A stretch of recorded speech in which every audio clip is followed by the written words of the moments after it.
যদি আমার দয়াল নবীর মহাব্বত কোনো মানুষের ভিতরে না থাকে, সেই মানুষকে আমি আমার বান্দা হিসেবে গণ্য করি না। তাই ছোট্ট করে একটি নাতের আসল করব, তারপর আমার প্রতিপক্ষ আরও শিল্পী আছেন, অনেক ভালো গান করেন ওনারাও আপনাদের মাঝে গান করবেন। ধন্যবাদ।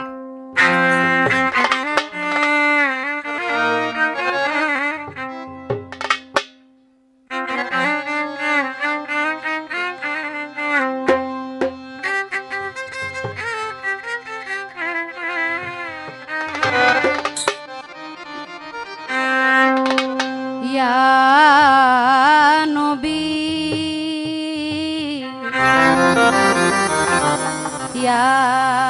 নবীজি